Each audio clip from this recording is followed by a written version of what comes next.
सभी को नमस्कार। आज की क्लास में हम देखने वाले हैं विश्व अध्ययन के अंदर जो हमारा टॉपिक चल रहा था ऑस्ट्रेलिया महाद्वीप। तो ऑस्ट्रेलिया महाद्वीप के बारे में हम चर्चा कर रहे थे और जिसके बारे में हमने चर्चा की कि यह जो महाद्वीप है यह सबसे छोटा महाद्वीप है। हमने जो शुरुआत की है हमारे टॉपिक की, जो महाद्वीपों का हम दर्शन कर रहे हैं, उसमें हम सबसे पहले ऑस्ट्रेलिया से शुरुआत कर रहे हैं। तो यह जो महाद्वीप है इसकी खोज 1770 में की गई थी। 1770 में इसकी खोज जो है जेम्स कुक के द्वारा खोज की जाती है और उससे पहले जेम्स कुक जो है वो न्यूजीलैंड की खोज करते हैं 1769 को न्यूजीलैंड की खोज करते हैं। इस प्रकार से पता करते हैं, यहाँ पर मिलता है हमें कौन, ऑस्ट्रेलिया मिलता है। फिर हमने देखा कि ऑस्ट्रेलिया महाद्वीप जो है ये सबसे छोटा महाद्वीप है। और अगर हम बात करें इसके देश की, जो ऑस्ट्रेलिया देश है, इस महाद्वीप के अंदर टोटल 22 देश हमें मिलते हैं, जिसका पूरा कुल मिलाकर के हम उसे ओशिनिया कहा जाता है। और ओशिनिया में से जो सबसे बड़ा देश कहलाएगा वो ऑस्ट्रेलिया कहलाएगा और सबसे छोटा जो देश है वो नौरू कहलाता है। यहाँ तक की बात हुई। उसके बाद हमने इसके बारे में देखा कि इसका जो भौतिक प्रदेश है, चलिए हम इसको एक बार फिर से देख लेते हैं कि यहाँ देख पाएंगे इस क्षेत्र में आप कि जो हमें ग्रीन कलर का एक पोर्शन दिखाई दे रहा है, यह यहाँ के मैदान है। जितना ग्रीन कलर होगा उतना ही वहाँ पे मैदान होगा। एटलस में जब भी आप देखते हैं तो इस प्रकार से देखा जाता है।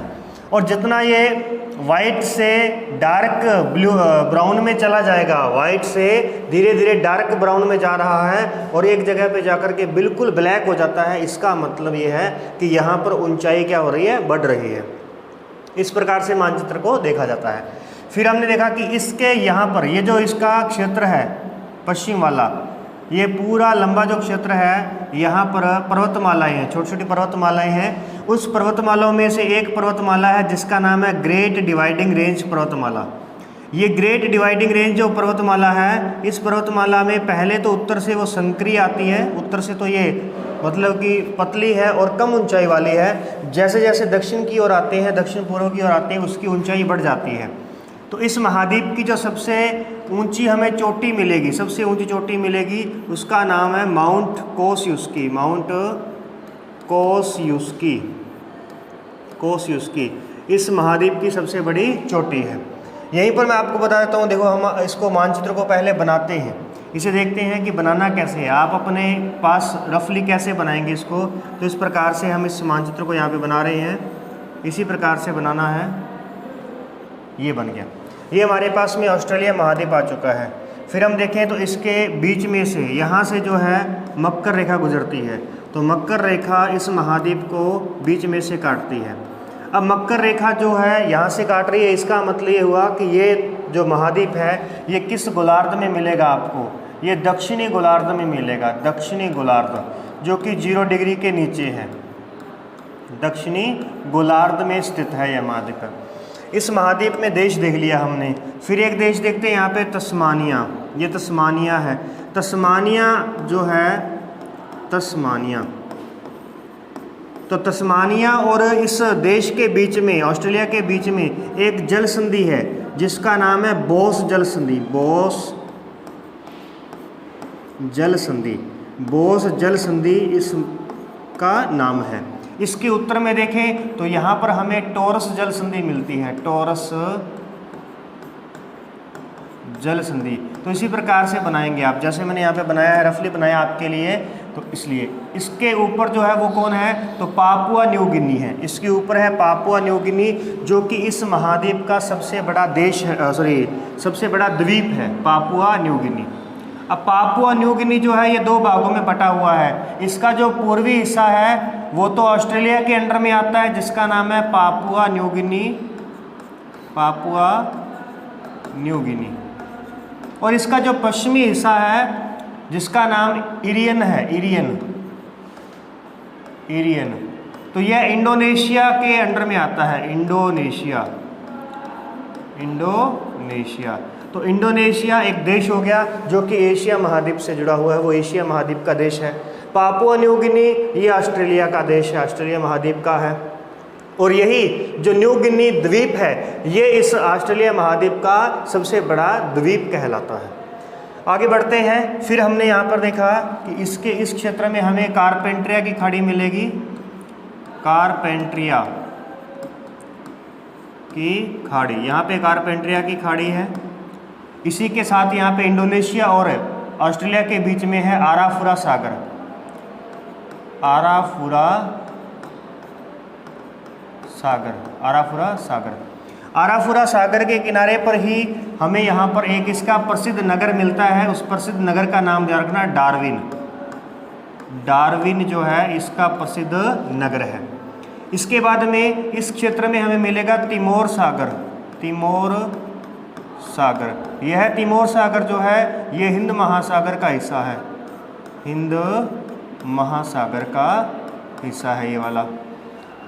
नीचे हमने देख लिया था कि ग्रेट ऑस्ट्रेलियन व्हाइट मिलता है। अब इसके बाद में देखिए कि यहाँ पर हम बात करते हैं तो इस मकर रेखा के उत्तर में तो उष्णकटिबंधीय क्षेत्र कहलाएगा। यहाँ पे उष्णकटिबंधीय क्षेत्र है और नीचे वाला जो क्षेत्र है ये उपोष्ण है। उपोष्ण जिसे हम शीतोष्ण भी कहते हैं। उपोष्ण, यहाँ शीतोष्ण कटिबंधीय। अब यहाँ शीतोष्ण कटिबंधीय घास के मैदान जो पाए जाएंगे उसे डाउन्स कहा जाएगा। डाउन्स, डाउन्स कहेंगे यहाँ पे।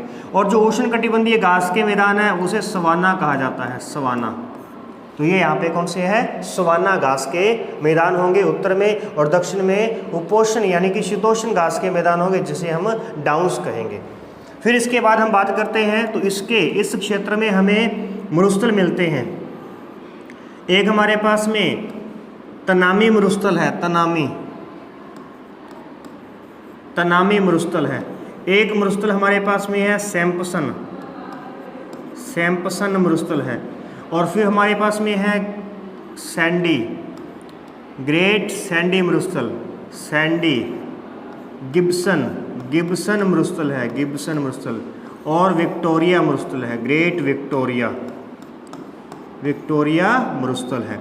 तो यहाँ पे 5 मरुस्थल हमें मिलते हैं। तो 5 मरुस्थलों को मिलाकर के हम इसे कहते हैं ग्रेट ऑस्ट्रेलियन डेजर्ट। यानी कि इसके पश्चिम में हमें क्या मिलेगा, ग्रेट ऑस्ट्रेलियन डेजर्ट मिलेगा।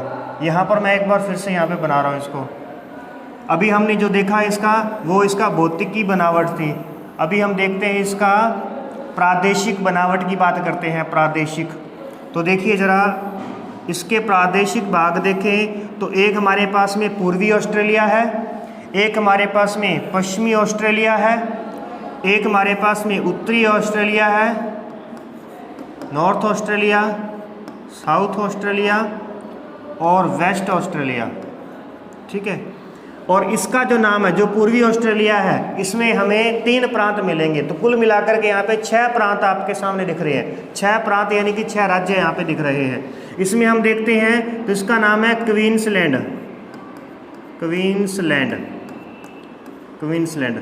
ये है हमारे पास में है न्यू साउथ वेल्स।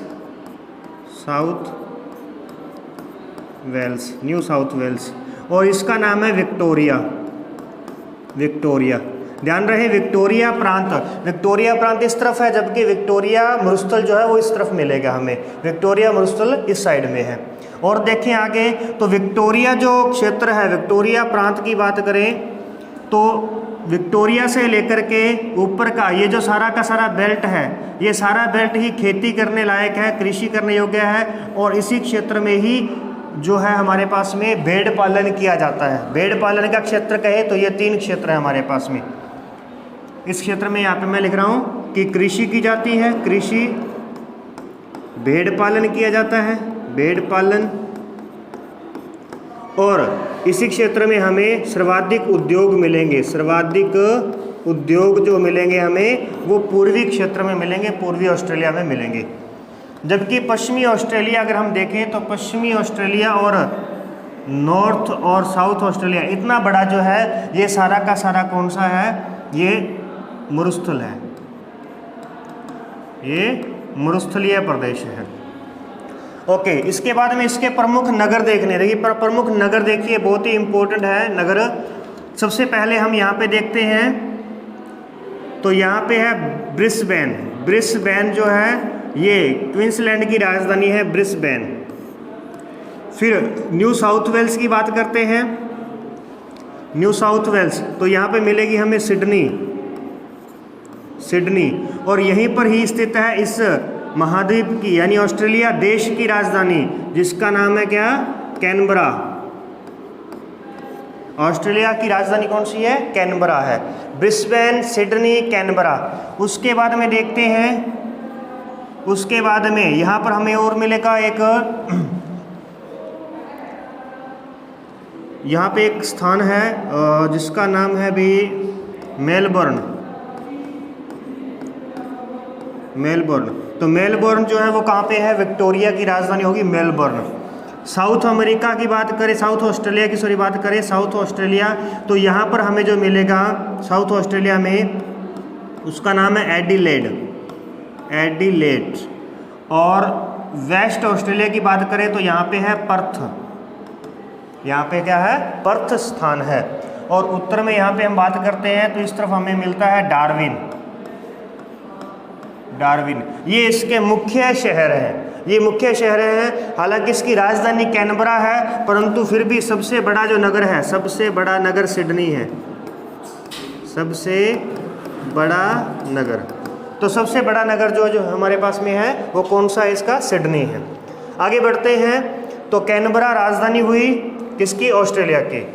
अब इसके बाद देखेंगे सिडनी से लेकर के पर्थ तक भी, सिडनी से पर्थ तक एक रेल मार्ग जाता है जिसे कहते हैं ट्रांस ऑस्ट्रेलियन रेल मार्ग। ट्रांस ऑस्ट्रेलियन रेल मार्ग। यहाँ पर सर्वाधिक जो भी यातायात किया जाता है वो रेल मार्ग के थ्रू ही किया जाता है, और यही इसका सबसे लंबा रेल मार्ग है जिसे हम कहते हैं पार ऑस्ट्रेलियन। पार ऑस्ट्रेलियन रेल मार्ग। ये जो पार ऑस्ट्रेलियन रेल मार्ग है, इसकी जो लंबाई है ये 4000 किलोमीटर है। 4000 किलोमीटर है। ये कहाँ से शुरू होता है? यह पर्थ से शुरू होता है। पर्थ से लेकर के कहाँ तक जाएंगे? सिडनी तक जाएंगे। पर्थ से लेकर के सिडनी तक भी, पर्थ से सिडनी तक आएगा ये रेल मार्ग, जिसे पार ऑस्ट्रेलियन या फिर ट्रांस ऑस्ट्रेलियन कहा जाता है, जो कि सभी नगरों को जोड़ता हुआ चलता है आगे। इसके बाद अगर हम बात करें कि यहाँ की जो मुख्य सड़कें हैं, मुख्य सड़कें, जैसे हम मुख्य सड़कों को नेशनल हाईवे बोलते हैं, राष्ट्रीय राजमार्ग बोलते हैं भारत के अंदर, ऐसे यहाँ पर कॉमनवेल्थ महामार्ग कहा जाता है। कॉमनवेल्थ महामार्ग, इसे क्या कहते हैं? कॉमनवेल्थ महामार्ग कहते हैं। ठीक है, इतनी बातें होगी हमारे पास में। और यहाँ पे हमने देख लिया कि क्वींसलैंड, न्यू साउथ वेल्स और विक्टोरिया इसके प्रांत है। इसमें यदि हम बात करें कि जो हमारे पास में क्वींसलैंड है, तो इस ओर हमें गन्ना, तंबाकू और कपास, यहाँ पे हमें गन्ना, तंबाकू और कपास की कृषि मिलती है, जबकि न्यू साउथ वेल्स के अंदर हमें गेहूं की कृषि मिलती है, गेहूं की। तो ये क्षेत्र तो हो गया मैदानी, परंतु इस वाला जो क्षेत्र है ये सारा का सारा मरुस्थलीय है। और इसी के साथ आपने यहाँ पर भी देख लिया कि ये जो हमारे पास में इसके पूर्व में पूरा का पूरा पहाड़ी क्षेत्र है, यानी यहाँ पे पर्वतमाला है। तो पूर्व की ओर से जो बादल आते हैं, जो बरसात के बादल आते हैं, उनको ये पर्वतमाला रोक लेती है, जिसे हम कहते हैं ग्रेट डिवाइडिंग रेंज पर्वतमाला। पूर्व की ओर से आएंगे तो ये पर्वतमाला इनको रोक लेगी, यहाँ हवाएं ऐसे बहती हैं। ठीक है, और इस मकर रेखा के बाद में ये शीतोष्ण कटिबंधीय क्षेत्र है, तो वहाँ पर हवाएं ऐसे बहती हैं जिसे हम पछुआ पवनें कहते हैं, पश्चिम से पूर्व की ओर। तो जब इस ओर से बादल आएंगे तो इतने बड़े मरुस्थल के अंदर ही वो अपने आर्द्रता को समाप्त कर देंगे, आगे नहीं पहुँच पाएंगे।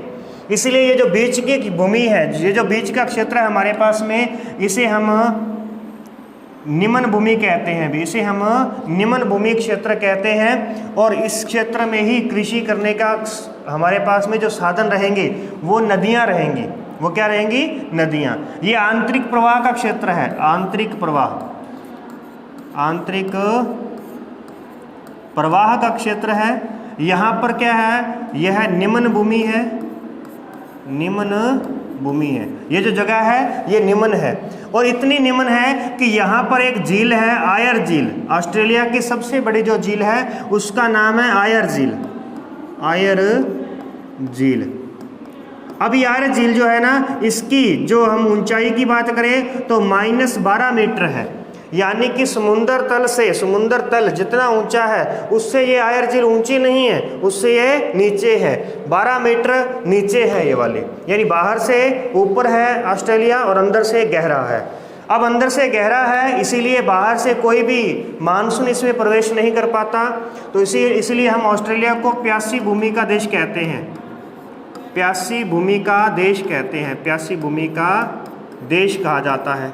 फिर यहाँ प्यास कैसे बुझाई जाती है, तो एक तो है कि जिन पहाड़ों से टकरा कर के बादल बरसात करते हैं वहाँ से नदियाँ निकलेंगी, तो वो जो नदियाँ निकलेंगी उनमें नदियाँ कौन कौन सी हैं, तो देखिए ज़रा, एक नदी है मर्रे और एक नदी है डार्लिंग, ठीक है। इसकी जो नदी है वो है मर्रे डार्लिंग, ठीक है, ध्यान रखना भी, मर्रे डार्लिंग, मर्रे डार्लिंग ये नदियां हैं, ये नदी है ऑस्ट्रेलिया की सबसे लंबी नदी मर्रे डार्लिंग। फिर यहाँ पे देखते हैं कि इस साइड में हमें डार्लिंग पर्वत, डार्लिंग नाम से हमें पर्वत मिलता है, पर्वत श्रेणी, डार्लिंग नाम से हमें क्या मिलती है यहाँ पे, पर्वत श्रेणी मिलती है। अब यहाँ दो बातें होगी आपके ध्यान रखने वाली कि डार्लिंग पर्वत इस तरफ है जबकि नदी इस तरफ है, विक्टोरिया मरुस्थल इस तरफ है जबकि विक्टोरिया प्रांत पूर्व में है, दक्षिण पूर्व में स्थित है। यहाँ तक की बात हुई हमारे पास में। और बाकी जो नदियाँ यहाँ से आती हैं वो सारी की सारी इस आयर झील में अपना जल गिराती हैं, जो इस क्षेत्र से, ये पठारी क्षेत्र भी है और उस पठार के ऊपर बरसात नहीं होने की वजह से वो मरुस्थल में कन्वर्ट हो गया, तो पठारों से जो नदियाँ आती हैं वही नदियाँ भी अपना जल आयर झील में गिराती हैं। बस यही नदियाँ बाहर जा पाती हैं। इसमें ये जो नदियाँ जाती हैं ये किस क्षेत्र में जाकर के गिरेंगी, तो नीचे वाला जो क्षेत्र है इसे हम कहते हैं Great Australian Bight, Great Australian Bight, Great Australian Bight की खाड़ी है, ये वाली खाड़ी है यहाँ पे ऑस्ट्रेलियन की। इसके बाद में देखिए जरा, और ये जो नदियाँ अपना जल गिराती हैं वो जल कहाँ पे गिराती हैं, तो वो है स्पेंसर की खाड़ी, स्पेंसर की खाड़ी में अपना जल गिराती है, खाड़ी में, स्पेंसर की खाड़ी। ओके, यहाँ तक की बात हुई, हमने इनके बारे में देखा। अब फिर इसका मतलब कि कृषि तो यहाँ पर ही होती है। अब कृषि योग्य जो भूमि है इसकी, कृषि योग्य जो भूमि है वह केवल 4% ही है, 4% ही इसकी जो भूमि है वो कृषि योग्य है। फिर भी यह देश कृषि प्रधान देश कहलाता है, कृषि प्रधान देश कहलाता है। क्यों कहलाता है? क्योंकि इसकी सारी आजीविका कृषि के क्षेत्रों से ही चलती है। इसी में ही एक जुड़ा हुआ है वो है भेड़ पालन भी, भेड़ पालन का कार्य भी जुड़ा हुआ है। तो विश्व की 1/3 भेड़ें जो है उनका पालन करता है अभी, 1/3 भेड़ों का पालन जो है अकेले ऑस्ट्रेलिया में किया जाता है। और इन भेड़ों से क्या मिलेगा? ऊन प्राप्त होती है, ऊन। और ऊन के लिए सर्वाधिक ऊन जो देने वाली भेड़ होती है उसका नाम है मेरिनो भेड़। मेरिनो नस्ल होती है ना, जो मेरिनो नस्ल जो है उस भेड़ से ऊन प्राप्त किया जाता है सर्वाधिक। तो ऊन के उत्पादन में इसका जो विश्व में पहला स्थान है, अभी विश्व में ऊन उत्पादन में पहला स्थान है, भेड़ पालन में पहला स्थान है। लगभग 1/3 ऊन का उत्पादन करता है और 1/3 भेड़ों का पालन यहाँ पे किया जाता है। ठीक है, इसके बाद में हमारे पास में जो आता है नेक्स्ट हम देखिए, तो फिर ये पठारी जो क्षेत्र है ये किस काम आएगा? तो पठारी क्षेत्र से हमें खनिज प्राप्त होंगे। पठारी क्षेत्र से क्या मिलेंगे भी? खनिज। पठारी क्षेत्र ये खनिजों से भरपूर है, खनिजों से भरपूर क्षेत्र है, खनिज भंडार है यहाँ पे। और यहाँ पर मुख्य सोने की खानें हैं, यहाँ पे 2 मुख्य सोने की खानें हैं जिसका नाम है कालगुरली और कुलगार्डी, जिसके बारे में हमने कल चर्चा की थी। कालगुरली और कुलगार्डी के बारे में हमने देख लिया था। ठीक है, कालगुरली और कुलगार्डी हमने देखा, ये हमारे पास में हो गया था। लगभग हमने बातें इसकी कंप्लीट की हैं। अभी देखिए इसके आसपास इसकी जो उपनाम होंगे उनके बारे में देख लेते हैं। वैसे तो इसको कह दिया प्यासी भूमि का देश है, इसी के साथ इसे कंगारू का देश कहा जाता है, कंगारू का देश, कंगारू का देश है ये। और यहाँ पे कंगारू इसका जो है वो राष्ट्रीय पशु कौन है? कंगारू है।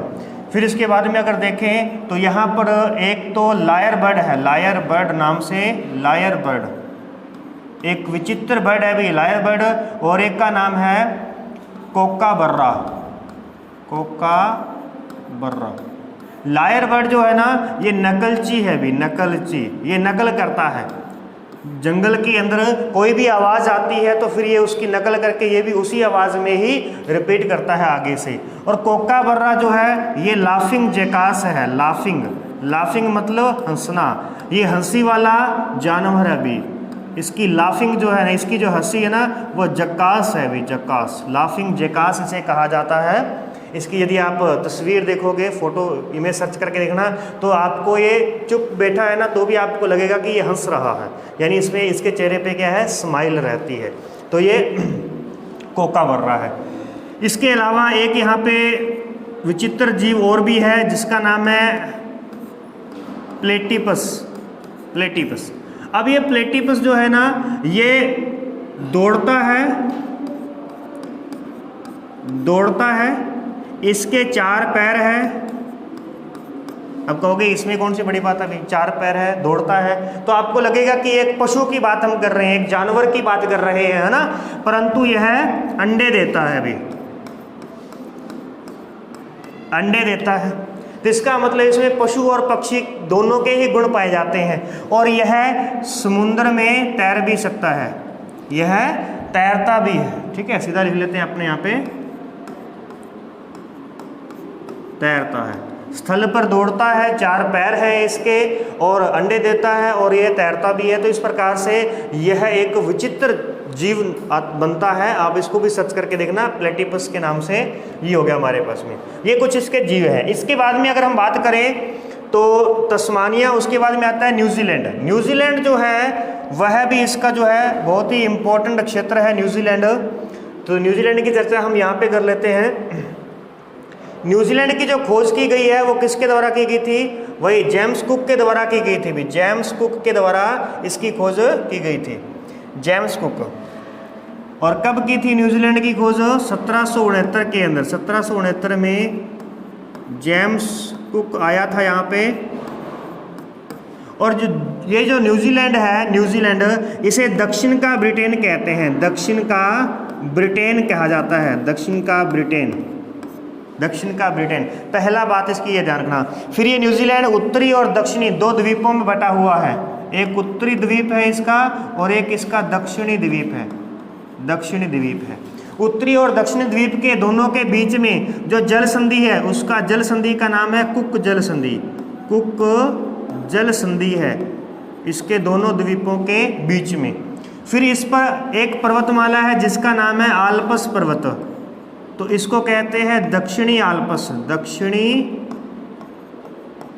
आल्प्स, क्योंकि उत्तरी आल्प्स कहाँ पे है, इटली के अंदर।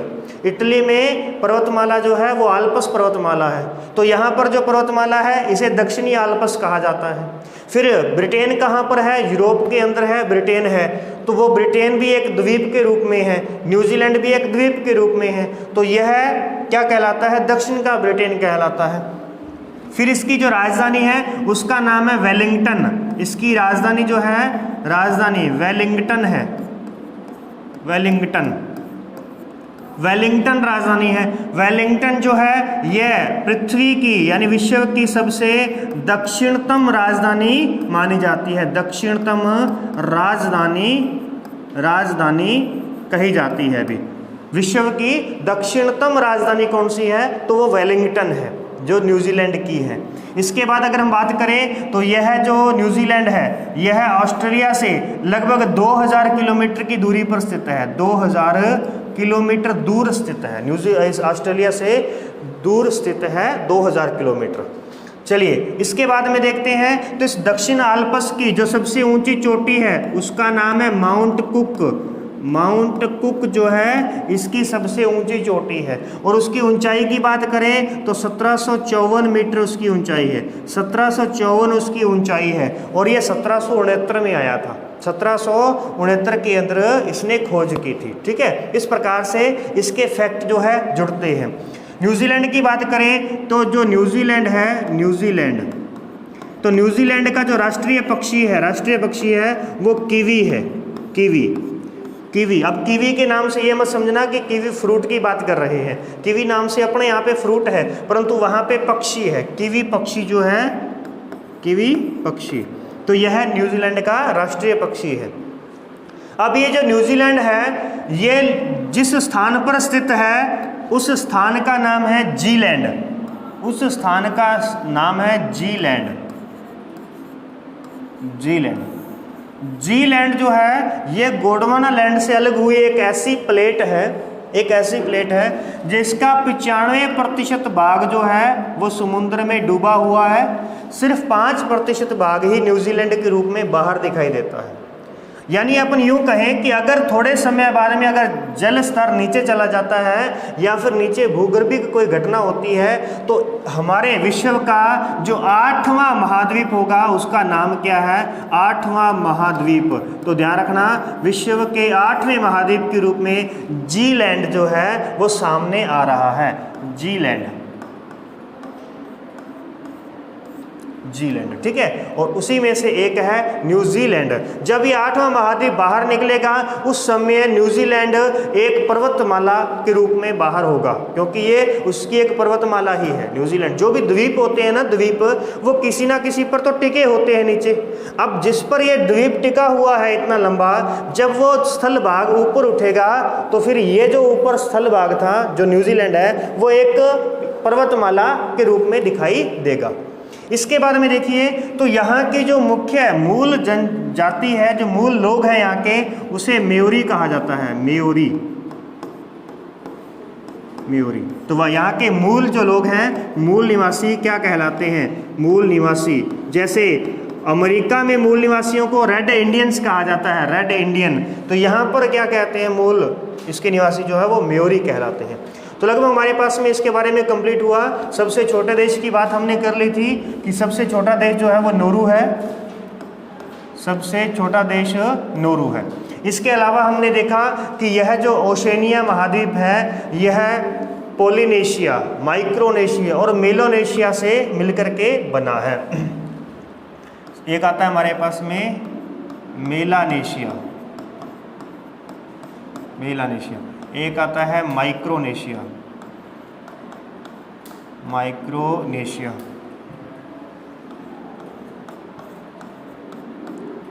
और एक आता है पोलिनेशिया,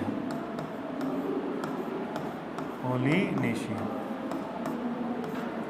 तो ये बड़े बड़े जो है हमारे पास में इसमें देश आते हैं, इन देशों के अंदर, यानी कि मेलानेशिया में कुछ देश मेलानेशिया में आते हैं, कुछ देश माइक्रोनेशिया में आते हैं और कुछ देश पोलिनेशिया में आते हैं। और माइक्रोनेशिया, मेलानेशिया, पोलिनेशिया, न्यूजीलैंड और ऑस्ट्रेलिया, इन सबको मिलाकर के हम कहते हैं ओशिनिया महाद्वीप, यानी ओशेनिया। आज हमने जो बात खत्म की है वो किसकी है, ओशेनिया महाद्वीप के बारे में, जो कि सबसे छोटा महाद्वीप है। और इस छोटे महाद्वीप में हमने देखा सबसे पहले यहीं से शुरुआत की है और इसके बाद हम बड़े महाद्वीपों की ओर चलेंगे और अंत में हम एशिया महाद्वीप की चर्चा करने के बाद हमारी जो आगे की कार्रवाई है उसको शुरू करेंगे। ये जो महाद्वीपों का जो सीजन हमारा चल रहा है ये सभी के लिए भी, ये first year, second year, third year RS में काम लेना है किसी को फर्स्ट ग्रेड में पढ़ना है, तो ये सभी के लिए इम्पोर्टेंट है, ठीक है। इस प्रकार से कोई भी इसको पढ़ सकता है और आप भी इस वीडियो को जो है वो ज़्यादा से ज़्यादा शेयर कर सकते हो अपने दोस्तों के साथ में, ठीक है। तो ये हुई बात हमारे पास में इतनी इस महाद्वीप के बारे में, और मिलते हैं नेक्स्ट क्लास के अंदर अगले महाद्वीप के साथ में। और अगला महाद्वीप जो हमारा रहने वाला है वो यूरोप को हम उठाएंगे, यूरोप महाद्वीप को उठाएंगे, ठीक है। ओके।